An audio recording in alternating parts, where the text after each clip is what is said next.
साथियों, अ, थोड़ा देर हो गई हम लोग को, जो है थोड़ा तकनीकी प्रॉब्लम की वजह से, चूँकि ये लॉकडाउन में ही हम लोग को बहुत सारी चीज़ें सीखना पड़ रहा है। लाइव वक्त नहीं अब आपका ज़ाया करूँगा, और मैं लगातार जो बातचीत हम लोग की है, और ख़ास तौर पर जो यूपी में लॉकडाउन में जो लगातार यूपी में लॉ एंड ऑर्डर में जो पूरा का जो सवाल बना हुआ है, उस पे हम लोग बातचीत करेंगे। और जिस तरीके से हम लोग अभी देख रहे थे लगातार कि आज ही के खबरों में अगर आप देखेंगे तो गोरखपुर, जो कि मुख्यमंत्री योगी आदित्यनाथ जी का गृह जनपद है, वहाँ से एक लड़के को अपहरण पिछले हुआ था, और उस अपहरण किए हुए लड़के को उसकी हत्या कर दी गई। और लगातार वो लोग फिरौती मांग रहे थे मोबाइल से। और ठीक इसी तरह से हम लोग देख रहे थे, ये सब ये सब जो है लगातार जो आज ही कानपुर की भी हम लोगों ने खबर देखी होगी, और कानपुर में भी पिछले दिनों संजीत यादव की हत्या हुई। और संजीत यादव की भी हत्या में भी लगातार 26 बार जो फिरौती मांगने वाले लोग थे, वो लगातार फिरौती मांगे, और उसके बाद संजीत यादव की हत्या हो गई। और यहाँ तक कि 30 लाख रुपए जो पुलिस ने ही जो है कहा कि इसको फिरौती को के रूप में इनको दे दीजिए, और फिर हम उसमें नेक्सस में पकड़ेंगे, ऐसा उनके परिजनों का भी बात आई। तो सवाल यहाँ पर इस बात पे है कि आखिर में यूपी में लॉ एंड ऑर्डर का जो सवाल है, आखिर में क्या सिर्फ लॉकडाउन में भी गहरा गया है, या फिर लॉकडाउन के अलावा भी यूपी में लॉ एंड ऑर्डर का सवाल महत्वपूर्ण है। आज ही आप देखिए कि आज ही हमारे एक साथी परवेज परवाज साहब हैं, और उनको जो है एक रेप के मामले में उनको आजीवन कारावास हुआ। और परवेज परवाज साहब के बारे में मैं आपको बताना चाहूंगा कि परवेज परवाज साहब 2007 में जो गोरखपुर में जो हेट स्पीच योगी आदित्यनाथ ने दिया था, इसके बाद गोरखपुर बस्ती मंडल में सांप्रदायिक हिंसा हुई बड़े पैमाने पर, उसमें 70-72 एफआईआर दर्ज हुए। उसके जो एफआईआर दर्ज योगी आदित्यनाथ के खिलाफ हुआ, परवेज परवाज ऐसा ध्यान बनाने में योगी आदित्यनाथ, तो उस एफआईआर को परवेज परवाज ने करवाया था। अब सवाल इस बात का है कि उसी मामले में उनको, रेप के मामले में उनको आज इस तरह से आजीवन कारावास दिया गया। उस उन्हीं जज के पास उन्होंने कहा था कि हाई कोर्ट में उन्होंने अपना एप्लीकेशन किया था कि हम ये इनसे नहीं सुनवाई होगी, कि हमारा हाई कोर्ट में पड़ा है, वहां पर उसको आ जाने दी जाए, इसके बाद सुनवाई हो, लेकिन उनको आज आजीवन कारावास दे दिया गया। देखिए, ठीक इसी तरह से आप देखिए कि कल ही की खबर थी कि लखनऊ में जो सीए आंदोलनकारी हैं, और सीए आंदोलनकारियों के जो ऊपर जो गैंगस्टर के तहत मुकदमे दर्ज हो रहे हैं। और ठीक इसी तरह से आप देख सकते हैं कि जब विकास दुबे कांड सामने आया कानपुर में, उस समय भी लखनऊ में सीए आंदोलनकारी जो लोग थे, उनके ऊपर लगातार गैंगस्टर एक्ट के तहत मुकदमे दर्ज हो रहे थे, उनकी रिकवरी करवाई जा रही थी।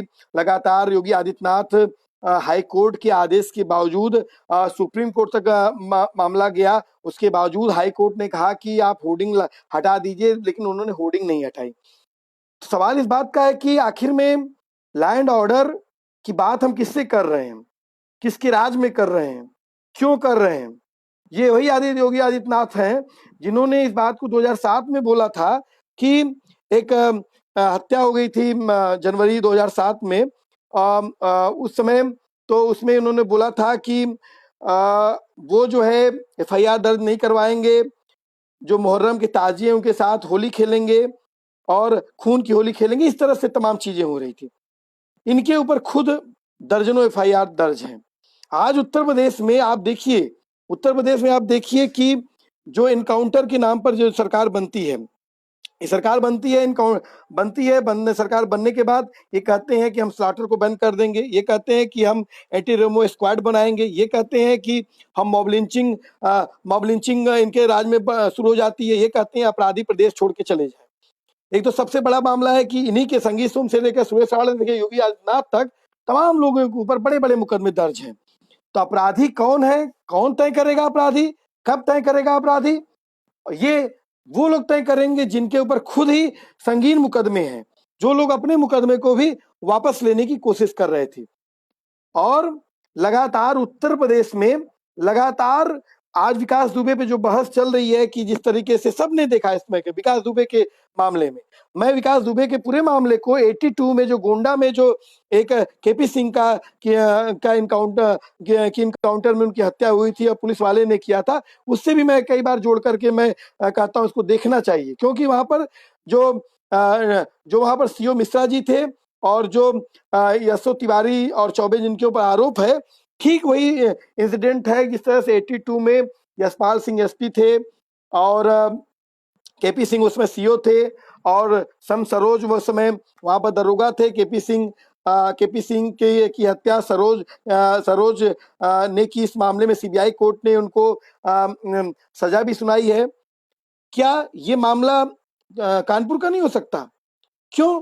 क्योंकि कानपुर में अगर इतनी पुलिस एक्टिव थी, कितनी पुलिस एक्टिव थी कि वो विकास दुबे के यहाँ जा करके के बात कर सकती थी। विकास दुबे के वहां पर पुलिस गई और आप कह रहे हैं कि वो शहीद हो गई। उसके बाद उस शहादत के बाद उस विकास दुबे के घर के परिवार के लोगों 5-6 लोगों को आपने फेक इनकाउंटर में मारा, फिर विकास दुबे के लाके खुलेआम आपने इनकाउंटर में उसका खुलेआम फेक इनकाउंटर किया। तो आखिर में जो तत्परता है ये संजीत यादव के मामले में क्यों नहीं आई? ये गोरखपुर में आज एक बच्चे को उठा करके उसको मार दिया गया, तब नहीं आई? 26 बार फोन किया जा रहा है। और एक जमाने में आप कहते थे सोशल जस्टिस के जो फोर्सेस थी उनके जमाने में जब यही घटनाएं होती थी, अपहरण की घटनाएं होती थी बिहार और यूपी में, तो आप कहते थे जंगल राज। आज ये मीडिया क्यों नहीं बोल रहा है जंगल राज? ये ब्राह्मणवादी मीडिया जो मनुवादी मीडिया है उसकी आंख जो है इस बात में नहीं खुलती है कि कानपुर में जो वहां पर बच्चियां थी जिनको कोरोना के टेस्टिंग में आया कि बाद में उसमें HIV से लेकर उनके रेप तक की बात आई, वो कहाँ मामला गया? वो उत्तर प्रदेश का ही मामला है ना। हम बात करते हैं ये लॉ एंड ऑर्डर की सिचुएशन लगातार बदतर से बदतर होती जा रही है। हम एक छोटा सा आंकड़ा आपसे बताएं, मैं देरी से आया हूं इसके लिए माफी के साथ मैं कहूंगा कि कुछ छोटी छोटी बातें हैं जो मैं रखना चाहता हूं, उसको आपके साथ शेयर करना चाहता हूं। आप लोग उसको सुनिएगा, हम लोग इस पे विमर्श भी करेंगे कि उत्तर प्रदेश में लॉकडाउन में इन्होंने कहा कि ये विक्रम सिंह पूर्व डीजीपी ने एक सुप्रीम कोर्ट ने PIL किया, उसमें उन्होंने कहा कि 23 मार्च को उन्होंने 23 मार्च से लेकर 13 अप्रैल तक उत्तर प्रदेश में 17,000 से अधिक मुकदमे पंजीकृत किए गए लॉकडाउन में, और 47 से 48 हजार के खिलाफ लॉकडाउन में मुकदमे पंजीकृत किए। अब बताइए, एक तरफ आनंद विहार में मजदूर परेशान है, घरों के आने के परेशान है, लुधियाना से लेकर दिल्ली से लेकर महाराष्ट्र से लेकर लोग परेशान है कि अपने घरों पर पहुंचेंगे। आप मुकदमे पे मुकदमे पंजीकृत कर रहे हैं। पर डे आप देखिए, पर डे ये कह रहे हैं कि हम मास्क के नाम पे वसूल रहे हैं। पर डे कह रहे हैं कि हम 436 लोगों पे, 500 लोगों पे, 1000 लोगों पे उन्होंने कहा है कि मास्क के नाम पर ये जो है पर डे इतना रुपया वसूल रहे हैं। सवाल इस बात का है कि योगी आदित्यनाथ जी ने जो मास्क बोला था, सरकार ने, मोदी जी ने जो मास्क बोला, तो वो कहाँ गया? जो कहा था उन्होंने 1000 रुपए भेजने के लिए, वो कहाँ गया? जो राशन किट कहा था भेजने के लिए, वो कहाँ गया? आपने तो कहा था कि घर में बंद हो जाइएगा, लॉकडाउन हो जाइएगा, हम आपके घर में तमाम सामान आपको भेज देंगे, मुहैया करा देंगे, लेकिन आपने कुछ भी नहीं कराया। तो सवाल इस बात का है कि जो पूरा का पूरा जो लॉकडाउन की पोजीशन में जिस तरह से जो किया जा रहा है, जिस तरह से लगातार चीजें हमारे सामने आ रही हैं, उसमें साफ साफ दिख रहा है कि एक तरफ जनता परेशान, दूसरी तरफ FIR पे FIR। आप नहीं पूछेंगे इस बात पे, नहीं कौन FIR करेगा कि जो सरकार ने कहा था मास्क पहुंचाने के लिए मास्क नहीं पहुंचा, जो कहा था अनाज पहुंचाने के लिए नहीं पहुंचा। आप उत्तर प्रदेश में, आपको मैं 2019 में हमारे माननीय सुप्रीम कोर्ट, हाई कोर्ट, इतना गजब का मामला है कि कोई बड़ी से बड़ा सवाल हो चला जाएगा, आप स्टे तक नहीं देते। हम नहीं कह रहे हैं कि आप उसको माने कि आप देखिए सवर्ण आरक्षण का सवाल हम गए कोर्ट, वहां पर आप उसको नहीं रोक रहे हैं, लेकिन आरक्षण का सवाल जब OBC का आएगा तो आप रोक देंगे। सुप्रीम कोर्ट कह देगा कि आरक्षण मौलिक अधिकार का दर्जा नहीं है। लेकिन जब हम CA पे जाते हैं, जब हमारे जो राइट हैं, लोकतांत्रिक अधिकार हैं कि हम विरोध करें और उस लोकतांत्रिक अधिकार का जब हम विरोध करते हैं, तो आप नया रिकवरी एक्ट लेके ला के खड़ा कर देते हैं, और हाई कोर्ट में उसको हम चैलेंज करते हैं, तो महीनों से पड़ा है। और पर डे रिहाई मंच के अध्यक्ष एडवोकेट मोहम्मद शोएब, पूर्व आईपीएस एसआर दारापुरी, तमाम समेत दीपक कबीर रंगकर्मी है, तमाम लोगों के घर पे आप जो है नोटिस चस्पा करते हैं, उनको कहते हैं कि हम रिकवर करेंगे, खुलेआम कहते हैं कि हम नीलामी करेंगे। जो कानून था ही नहीं, जिस दौर में घटना हुई, जिस समय घटना हुई, वो कानून था ही नहीं, और आपके मन में आ गया कि आप एक कानून बनाएंगे, और आपने कानून बना दिया। आपके मन में आया कि इस देश में आरक्षण का जो सवाल था, वो आरक्षण गरीबी में मिटाने के लिए था, गरीबी उन्मूलन कार्यक्रम था। गरीबी उन्मूलन कार्यक्रम में अगर इंडियन स्टेट फेलुअर है, तो उसकी समीक्षा करें। लेकिन आप क्या कर रहे हैं? आरक्षण में 10% आप जो है सबड़ा आरक्षण दे रहे हैं। खैर, मैं लैंड ऑर्डर पे बात करना है, मैं लैंड ऑर्डर पे फिर से आता हूं। साथियों, लगातार जो आप देख रहे हैं कि जो आपका जो ये यूपी गवर्नमेंट बनती है, अभी पिछले दिनों मैं माननीय हाई कोर्ट जो है ने पंजाब और हरियाणा के संदर्भ में बोला, वहां की हाई कोर्ट ने, कि यूपी के गैंगस्टर एक्ट के तहत वो आप भी वहां पर अपराधियों को सफाया करिए। भाई, अपराधी के नाम पे आप कह रहे हैं 5,500-6 हजार से ज्यादा इनकाउंटर आपने किया, 120-23 से अब तो विकास दुबे के बाद इस तरह से आपने खुलेआम, ये मैं मानता हूँ ये ठंडे दिमाग से की गई क्या जनसंहार है, इससे अलावा कुछ नहीं है। आपने 1800 लोगों से ज्यादा लोगों के पैरों में गोलियां मारी। आपने उसको हम लोग हाफ इनकाउंटर कहते हैं। आप कहते हैं 12,000 लोगों को, आपने कहा कि 12,000 लोगों को आपने जो है सरेंडर करवा दिया। अच्छा, ये बताइए कि सब के सब अपराधी उत्तर प्रदेश में, आपने बोला सब के सब अपराधी उत्तर प्रदेश में दलित, ओबीसी, मुस्लिम है? मेरठ में मेरठ से लेकर सिलसिला शुरू होता है, यहाँ से आपका जो है मुजफ्फरनगर, शामली, सहारनपुर, सब मुसलमान मारे जाते हैं। क्या वहां मुसलमान ही सब अपराधी है? मुसलमान ही सिर्फ इनकाउंटर के लिए है? वहां सुमित गुर्जर या एक गुर्जर फैमिली का एक लड़का मारा जाता है। और आप उसके बाद पूर्वांचल में आ जाइए, आजमगढ़ में आ जाइए, राकेश पासी, रामजी पासी, जयहिंद यादव, मुकेश राजभर, सब ओबीसी दलित। मतलब कि आप ओबीसी दलित तो मुसलमान के अलावा आपके प्रदेश में अपराधी नहीं है। कहा तो बने थे, कानून बने थे, इस देश का संविधान बना था, बाबा साहब भीमराव अम्बेडकर ने संविधान बनाया कि इस देश में जो कानून का राज स्थापित करने के लिए जो वंचित समाज है, उसके सवालों को नहीं सुना जाता, उनके सवालों को नहीं हल किया जाता है, उसके सवाल में आप जो है नहीं एक्टिव होंगे। लेकिन जब आजमगढ़ में दलित और मुस्लिम के बीच में विवाद हो जाता है, जौनपुर में विवाद हो जाता है, योगी आदित्यनाथ जी कह देते हैं कि तुरंत हम रासुका लगा देंगे। एकदम आप कह रहे हैं कि क्राइम हुआ है, जो भी क्रिमिनल है उसको सजा मिले। रासुका, राष्ट्रीय सुरक्षा कानून, आपके मन का है, जब मन कह देगा आप लगा देंगे। रासुका की अगर शुरुआत देखिए, रासुका की उत्तर प्रदेश में, तो रासुका की शुरुआत लगभग आप देखिए तो कानपुर से शुरू होता है रासुका 2017 में जो है। उसके बाद बहराइच में लगता है, उसके बाद बाराबंकी में लगता है, आजमगढ़ में लगता है, कासगंज में हमने सबने देखा कि तिरंगा यात्रा के नाम पर भगवा यात्रा इन्होंने निकाली, पूरे कासगंज को इन्होंने दंगे की आग में झोंका, और आपने मुसलमानों पर रासुका लगा दिया। फिर कहाँ रासुका लगाते हैं आप? सब्बीरपुर में, सहारनपुर में, चंद्रशेखर और वहां जो प्रधान थे और एक सोनू लड़के के ऊपर, और वहां 3 ठाकुरों को फिर भी रासुका लगाया आपने। अच्छा, और उसके बाद रासुका आपने हटा लिया। किसके ऊपर हटाया? जिसके लिए मांग थी। जैसे आज हम लोग डॉक्टर कफील पे मांग कर रहे हैं, हम मांग करते हैं कि उनके ऊपर रासुका हटाया जाए और उनको रिहा किया जाए, और तमाम जो लोग उत्तर प्रदेश में रासुका और गैंगस्टर, गुंडा एक्ट इस तरह से किया गया है, इन सबको हटाया जाए।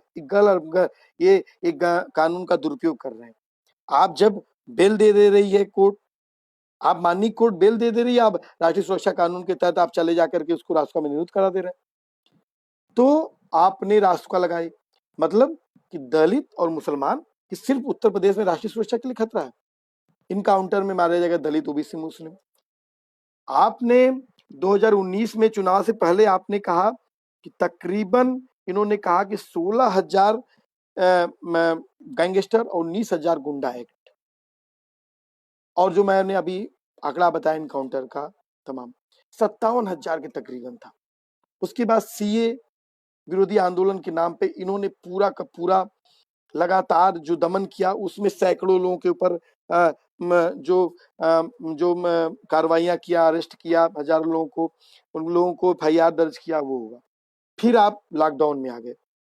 आप कल इतना बड़ा पुलिसिया अमले को एक, इसको मैं लॉ एंड ऑर्डर को के जो इनका जो फॉर्मुलेशन है बीजेपी गवर्नमेंट का, इसको मैं कहूंगा कि इसको अगर देखा जाए, समझा जाए, इसको जो आईपीएस एसोसिएशन है, जो आईएएस एसोसिएशन है, उसको भी इसको सोचना चाहिए, समझना चाहिए कि इतने बड़े पैमाने पर आप मुकदमे दर्ज कर रहे हैं, इन मुकदमों का क्या होगा?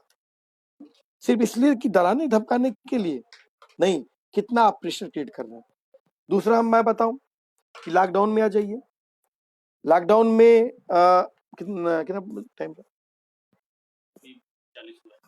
मैं क्योंकि 10-15 मिनट देर से शुरू किया था, तो 10 मिनट में आपसे वक्त लूंगा ज्यादा। तो मैं कह रहा था ये कि लॉकडाउन में आप आ जाइए। लॉकडाउन में आप आइए तो लॉकडाउन में लगातार देखिए कि आपने कहा कि पुलिस का पूरा पुलिसिया स्टेट बना दिया आपने, जो है आपने लखीमपुर खीरी में एक दलित लड़के को क्वारंटाइन के नाम पर इतना पीटा कि उसने जो है आत्महत्या कर लिया। ठीक है, ये सिलसिला अम्बेडकर नगर में हुआ, वहां रिजवान नाम के लड़के को पीटा पुलिस ने और वो की डेथ हो गई। ठीक उसके बाद बहराइच में, नानपारा में 2 घटनाएं हुई 10 दिन के अंतराल में, और दोनों मॉब लिंचिंग हुई। मॉब लिंचिंग की घटना में इन्होंने एक घटना को तो सिर्फ हत्या भी नहीं मानी, हत्या के प्रयास का भी बहुत हल्का सा मुकदमा पंजीकृत कर दिया, और दूसरी घटना को पे तो एफआईआर ही दर्ज किया। जब बहुत प्रेशर बना तो इन्होंने एफआईआर दर्ज की। मैं फिर से बात कहूंगा कि लॉकडाउन में भी आप देखिए जो बड़े पैमाने पर उत्पीड़न हो रहा है, पुलिसिया उत्पीड़न हो रहा है, वो किस सेक्शन का है? वो दलित का है, मुसलमान का है, आइडेंटिफाई करके हो रहा है। मैं पिछले दिनों आजमगढ़ में, मेरा घर है, मैं वहां पर था। मैं देख रहा था कि सराय मीर का जो एरिया है, जो बिलरियागंज का एरिया है, जो इलाके फूलपुर के हैं, जो मुस्लिम बाहुल्य इलाके हैं, वहां पर इतनी शक्ति कि आपको कोई अपने घर के सामने 8 बजे के बाद अगर गाड़ी भी खड़ी किया है तो उसको भी पुलिस उठा ले जा रही है। क्या है मतलब कि कहाँ का मामला है? आपको करना क्या है और कर क्या रहे हैं? आपको जो है, जो अपहरण करता है उनको जाके अरेस्ट करना चाहिए। आप अरेस्ट किसको कर रहे हैं? जाके जो मास्क नहीं पहन रहा है उसको पीट रहे हैं। जो अपना डेमोक्रेटिक राइट जो आंदोलन कर रहा है, जो बात कर रहा है डेमोक्रेटिक, उसको आप कह रहे हैं। मतलब मुझे लगता है कि ये लॉ एंड ऑर्डर की सिचुएशन ये लगातार बद से बदतर होती जा रही है। दूसरा ये कि जो जिस तरीके से लगातार आप देखिए, चाहे वो कोरोना युग में थाली पीटने का सवाल हो, चाहे दीपक जलाने का सवाल हो, चाहे आप देखिए कि अभी 5 तारीख को भूमि पूजन का सवाल है। पूरा का पूरा दुनिया, पूरी की पूरी दुनिया इस बात के लिए परेशान है कि कोरोना एक बड़ी महामारी है। इस महामारी की वजह से जब याद करिए कि जब इस देश में संविधान के लिए, लोकतंत्र के लिए हमारी माताएं बहनें सीए आंदोलन में नागरिकता के लिए, अपने अस्तित्व के लिए, अस्मिता के लिए इस देश की आवाम बैठी थी, कितना ही मीडिया भद्दा भद्दा चलाता था और कहता था कि ये कोरोना फैला देंगे। तबलीग जमात के नाम पे आपने पूरा कैंपेन चलाया और आपको अब कह रहे हैं कि भूमि पूजन करेंगे। एक तो इतिहास के साथ ये लोग खेल रहे हैं, बहुजन पूरा जो इतिहास है उसके साथ जो छेड़छाड़ करते ही हैं। इन्होंने पूरा का पूरा जो लॉकडाउन का जो इस्तेमाल है वो दमन के लिए किया, उत्पीड़न के लिए किया, और लगातार हर चीज को जस्टिफाई करने के लिए लगातार किया। मैं इस बात को मानता हूं कि आप अगर देखिए कि लगातार, अभी मैं आजमगढ़ में था, आजमगढ़ में एक जगह है सरायमीर के जस्ट बगल में दलित कमेटी के लोगों को दबंगों ने मारपीट किया। और उसके बाद उस पे जो मुकदमा पंजीत हो रहा है 304 308 इस तरह से मुकदमा पंजीत हो रहा है।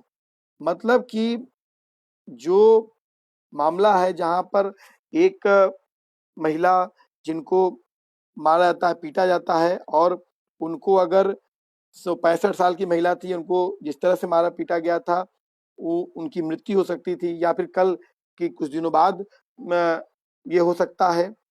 लेकिन इतना कंसीडर दिमाग में है कि आप जो भी इस तरह का दमन है, उत्पीड़न है, उस पे आपका कोई ध्यान नहीं है।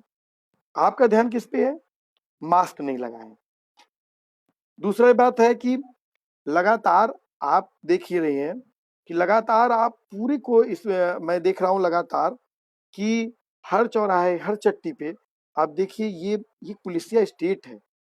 मैं बात तो अपनी समाप्ति की स्थिति में ले जा रहा हूं कि पुलिसिया स्टेट है।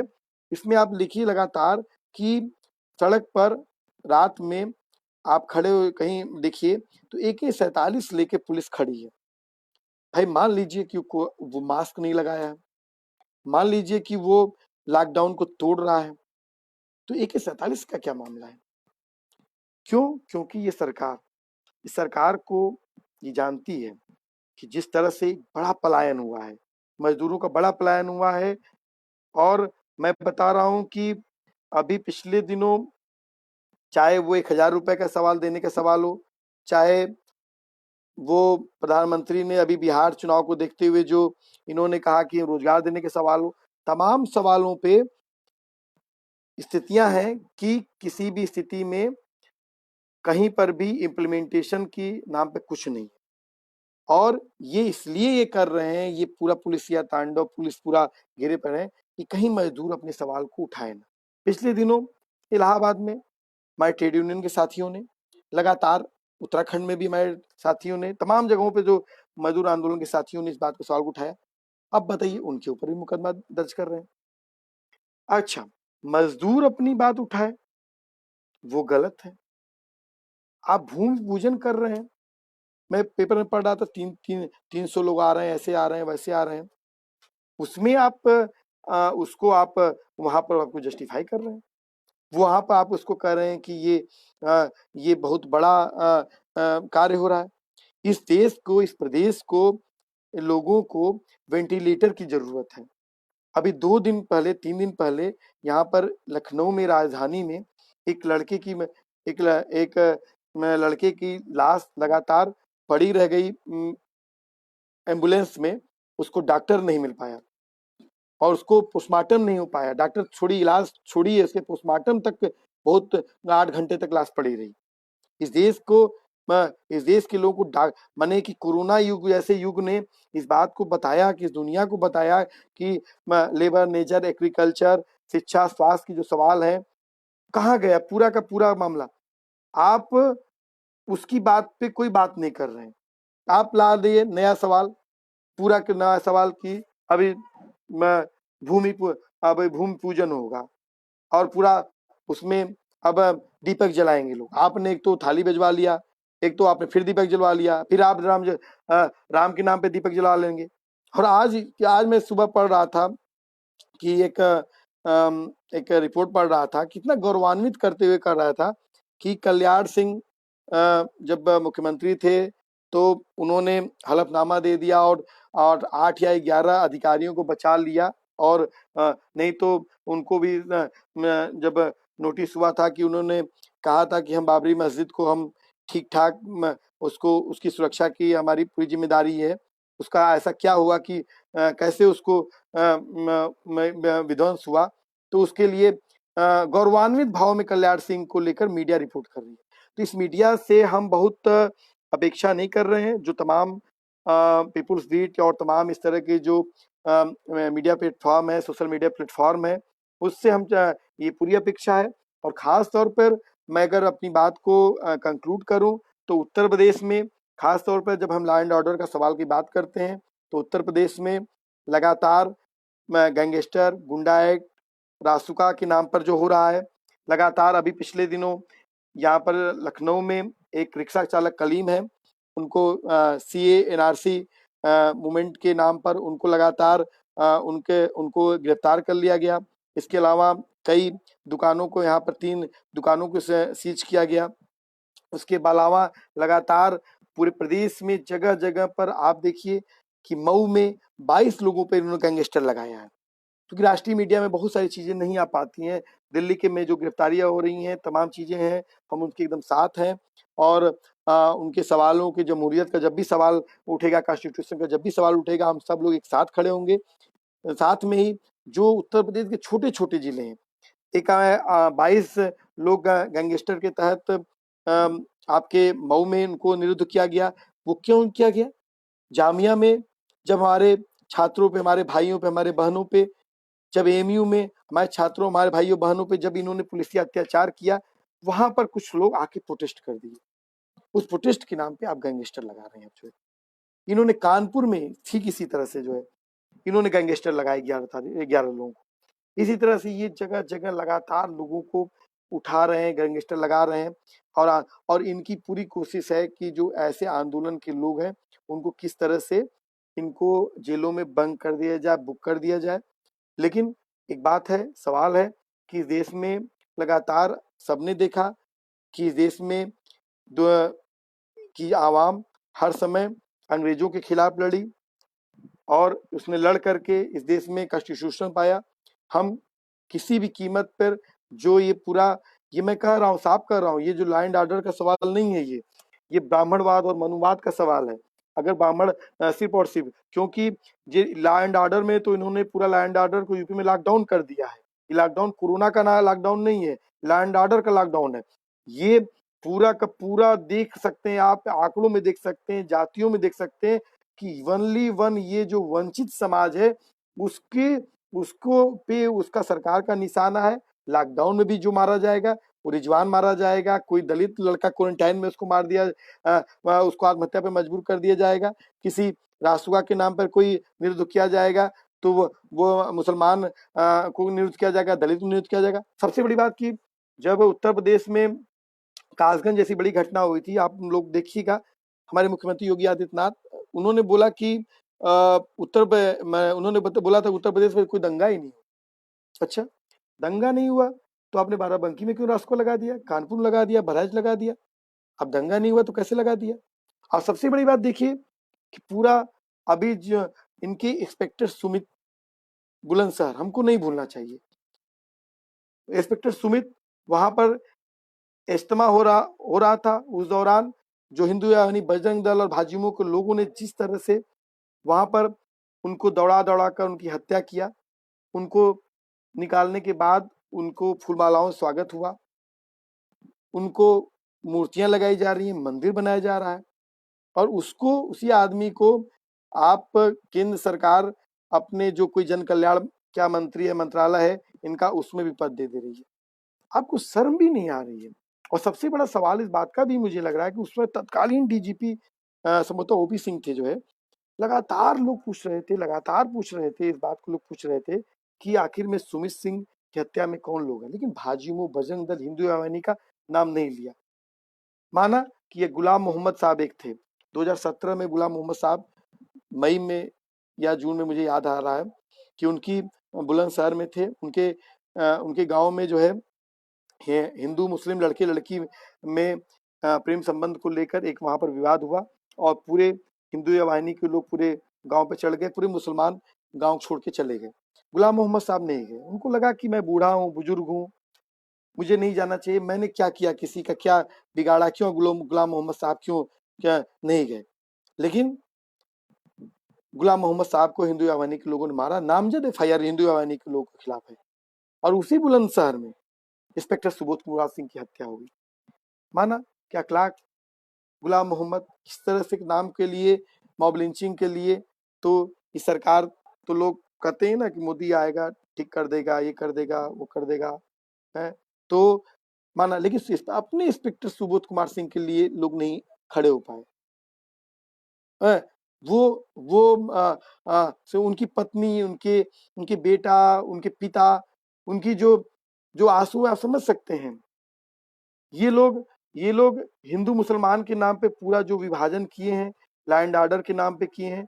और ये मैं साफ तौर पे कह रहा हूं कि इसमें पूरा का पूरा देखा जाए कि आप उत्तर प्रदेश की जेलों में पहले भी था कि जिस तरीके से ये था कि मुसलमान आबादी में कम, जेलों में ज़्यादा था 33%, उसी तरह से इनकाउंटर में 54% से ज़्यादा मुसलमानों को टारगेट किया गया। फिर दलित और ओबीसी को किया गया। ठीक उसी तरह रासुका में भी इसी तरह से ये चीज़ें की गई और लगातार ये जो पूरा जो ये स्थितियां हैं, ये इस बात में लगातार ला रहे हैं कि किसी भी कीमत पे ये चाहते हैं कि इस तरह की जो वॉइसेस हैं, डेमोक्रेटिक वॉइसेस है, जो वंचित समाज की जो वॉइस है, न उभरे और लगातार उनके हक हुकूक पे को जिस तरह से आरक्षण पे हमला बोला जा रहा है, वो सब लोग देख रहे हैं। और जिस तरीके से 5 तारीख को जो भूमि पूजन हो रहा है, आप सिंपल सोच सकते हैं इसी सुप्रीम कोर्ट में पिछले दिनों जो फैसला सुनाया है, क्या उस पे, हाँ आप सब लोग जानते हैं कि क्या उस पे बात की जा सकती है, लेकिन आप सिंपल सोच सकते हैं कि आप मान रहे हैं कि आपने उस वहां पर उसको, बाबरी मस्जिद थी उसको तोड़ा गया, फिर वहां पर बनाया जा रहा है, कोरोना की महामारी में बना रहे हैं, क्या हर्षोल्लास है। ये ये ये हिंदुत्व का परचम लहरा रहे हैं, इनकी आकांक्षाएं पूरी हो रही हैं।